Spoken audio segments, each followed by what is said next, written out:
আমরা দেখছি অনেক শিক্ষকরা আছেন, তাদের ওখানে এসেছেন, অনেক শিক্ষকরা এখনো আসেনি। সে জায়গায় আপনি এসেছেন, আপনার আসার কারণটা কি?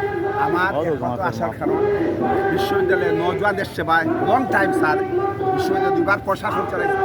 এইভাবে রক্তদান নিয়ে আসলে আমি খুব আঘাত করবো। আমাদের দুই রক্ত ধরছে এবং এই নজওয়ানরা আমাদের দেশের ভবিষ্যৎ।